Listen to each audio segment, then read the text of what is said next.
Ethiopia, the land of the fathers, the land where the gods love to be. As storm-clouded nights sudden gathers, our army come rushing to thee. We must in the fight be victorious, as swords are thrust outward to cleave. For us will the victory be glorious, when led by the red, black, and green. Advance to victory, let Africa be free. Yes. Advance to meet the foe, advance to meet the foe, with the might of the red, the black, and the green. With the might of the red, the black, and green. Nice. Race first, peace and love, people. How's every little thing? Just want to kick it with y'all today on a couple topics, man, because I've noticed a lot of discussion where people's like, oh, you black power folks, you black nationalists, black identity extremists, you know what I mean, hating on the 4th of July and people that do that. And I just wanted to give a little bit of clarity to some things, all right? Because it's not just folks hating on the 4th of July. As a matter of fact, this is the first time on the 4th of July that I ever spoke on this, because I tried to avoid this, because I don't want nobody to say that, oh, Lion is hating. But y'all say it anyways, so here we are. So if you notice, what I just played was the national anthem of the UNIA-ACL government of the world. There's a significance to the words to that anthem, and I'm going to ask you to look that up when you get a chance. The title is Ethiopia, Land of Our Fathers. There's a reason Ethiopia is in the title and in the words, okay, but that is a different history discussion. However, that is, according to the Declaration of Rights of Negro Peoples of the World, the national anthem of our race worldwide. And so today when we talk about independence and Independence Day, gaining independence and things like that, we have to wonder, are we free? Are we independent? Are we liberated? If so, when did that occur? How it occurred? And why aren't we celebrating that? Okay, so to start off with, I ain't hating on your barbecues today. Get it in. All right. However, let us discuss some historical context. So I got one more song I want to play for y'all real quick. And this song right here is the reason the red, black, and green flag was even created. It was the impetus for us, right? And it's called Every Race Has a Flag de Coon, right? Now, this was being played 4th of July every year up until the point that I'm about to get into in a minute. So let's check it out.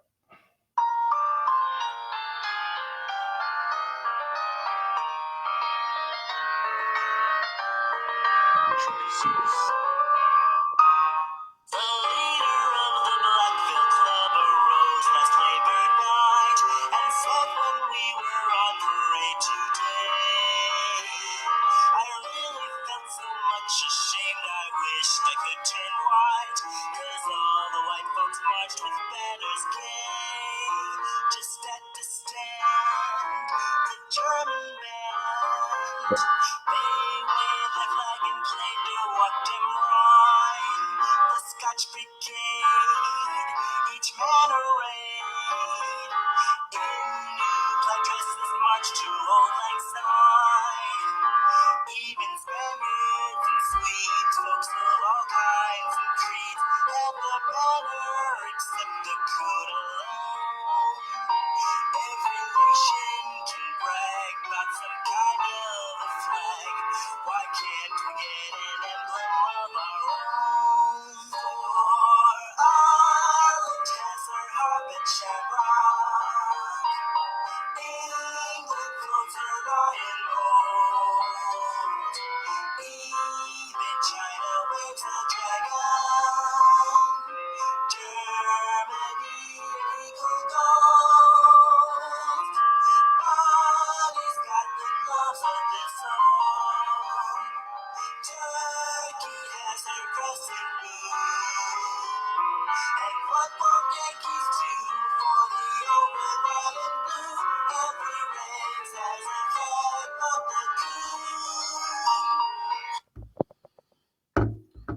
So every race has a flag but the coon. That there was a #1 top chart song in the early 1900s. All right. So we're talking about 1900s now, mind you. All right. So when we look at the impetus for us to create our own flag, you know what I mean? It was an effort to unify as a nation. Because we, although there was a very disrespectful song and they was trying to play us at the time, there was some truth in the fact that we hadn't come back together as a nation after we had been scattered, after we was forced away from our place of origins, wherever that may have been. Once we know that we are unified despite the separation, and we are one despite that, and we come together, that's when true liberation began. So they have a date for American Independence Day, correct? July 4th, 1776. Boom. How do we know that that's the date? Huh? Like, okay, let's really look at that. Why do we know that that is the day that America gained independence? There is documentation. There was things that occurred that led to such an event. Remember, the people that called themselves Americans felt oppressed by a party, right? The British, correct? And so what they decided to do was gain their own independence on a specific date. So we do know that Black people were not independent or liberated at that date. We also know that technically the Juneteenth date, where the Emancipation Proclamation occurred, is a little skewed because we weren't technically free at that time either. So if we are going to say that we are liberated and free, when would that have occurred? The closest thing that we have to that is August 31st, 1920. Now, for those of you that don't understand what I'm talking about, I know most of you do. But if you don't understand, let's talk about it. What is a nation? That's what we're celebrating today, right? That's what everybody's all shooting fireworks off for, right? Barbecuing and everything like that, for a nation, right? What made that nation independent? What made that nation a nation? Because it wasn't before, right? So every year, right, they got red, white, and blue, everything, right? What does that represent, folks? That's the flag of that nation, correct? Then people get up and sing the national anthem, right? Hand over the heart. Remember they used to make us do that joint? And the Pledge of Allegiance. Remember those three things, right? What else are we dealing with? We're dealing with the Constitution, where they sat down and they started writing things, right? The Declaration of Rights, right? Remember John Hancock? Remember they made sure they taught us their history, right? The big signature at the bottom, John Hancock. To now it's the point where they say, give me your John Hancock. It's so ingrained in our history and memory that now we use that today. Hello? So those things that I just named, the flag, the Constitution, the Declaration, National Anthem, Pledge of Allegiance. Did those things ever happen for African people in a unified manner?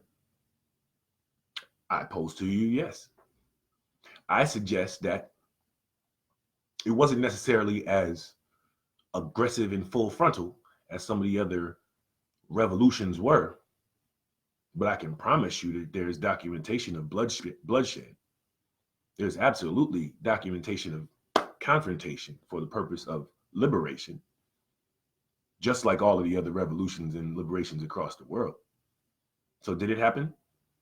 We look at Haiti, we look at Toussaint, Dessalines, right? And we look at how they created the first, what we gonna call a democratic government over here in the Western Hemisphere, right?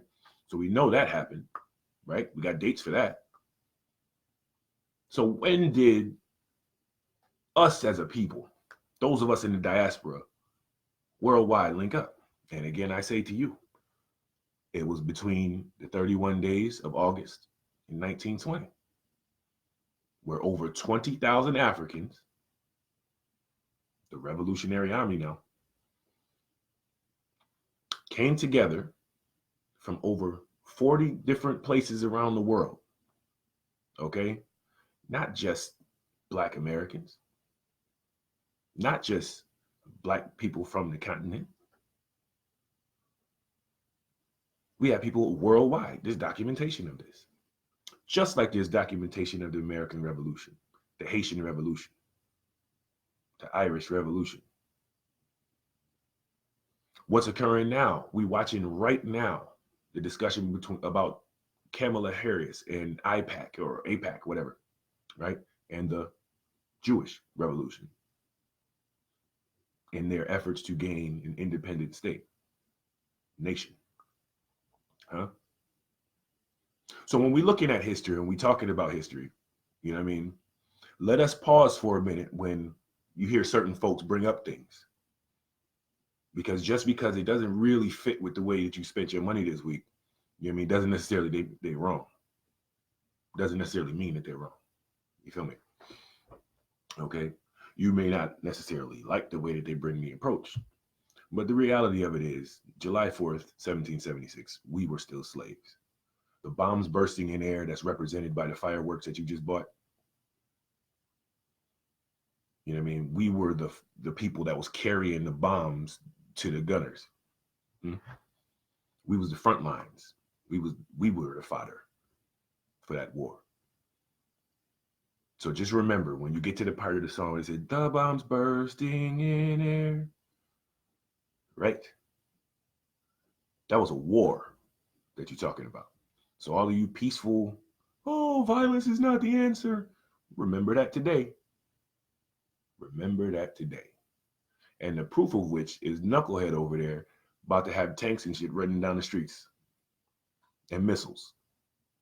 Because the people that support him and his crew, they already know what they about. They're done sugarcoating things for y'all. Okay? There's a war y'all celebrating today. Never forget that. Okay? As a matter of fact, the next line, the bombs bursting in air, gave proof through the night. What? Gave proof through the night what? What's the next line? Somebody type it in the thing. I see y'all still watching. What is it? Huh? The bombs bursting in air, gave proof through the night. What? That's what y'all celebrating. That our flag was still there. Huh? They worried about nation. Y'all worried about barbecue. And there's no, they don't have time to be sugarcoated for y'all no more. Today they gonna show you. Go to the news and watch it. I don't know if they started it already. You know what I'm saying? They about to be running missiles all up and down the street today. Those are, you about to have new bombs bursting in air, family. All right, and you know what I'm saying? When the new wars occur, you know what I'm saying? Who you think gonna be on those front lines again? You know what I mean? So when we talk about nationalism and patriotism, and we talk about race first, at least have that. At least have that. Understand that there was an effort for liberation. We have gained our own nation. We just got to act like it. We just got to act like it. So as far as using their goals, their images of success as our own, let's take a minute, man, and look at what we had.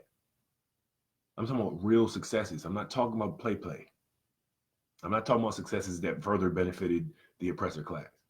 I'm not talking about successes that has us trying to fight to see who's closer to master, as opposed to us unifying and meeting the oppressor class on an even playing ground. That's all I'm talking about today. So I ain't hating on your barbecue. Yeah, I'm saying, I'm just saying, man, just make sure when you hear somebody that's actually frustrated by it and actually speaking out about it, you know what I mean, they're not wilding. They're not wrong. You know what I mean? If you feel some way about that, you got to really check yourself, man. What are you mad at them for? It's true. If somebody saying something true got you mad, you got to look at that. It ain't their fault. You know what I mean? Somebody that woke up, somebody like, yo, son, wait a minute. You're right. My grandparent was a slave at that time. Was forced to carry battle equipment to the front line. I mean, when somebody realized that, and don't let nobody go back through history. I mean, because it is a wall. I think it's 1887 or something. It is a wall that we run into in history where, okay, it's sort of hard to find our history, but don't let nobody go back in history and find their actual ancestor and got shot on the front line of this war as a slave. You know what I mean? Right now, they got the discussion about Colin Kaepernick and the Betsy Ross flag. Betsy Ross ain't make no flag. Her slave made it. Like, I mean, come on, man. Like, we really, this is why, these are the things that make the other ones laugh at us. You know what I'm saying? Because instead of choosing the righteous, we always trying to go back and forth. Let me just see what else I like that one piece from the other side of the fence. Like, nah, you got to make that sacrifice, man. You got to. But in the meantime, I suggest if y'all came on this joint late, go back to the beginning and watch it. You know what I'm saying? I'm going to leave this up for a little while, but I don't want to be accused of hating. So, in the meantime, race first. Race first? Race first. All right.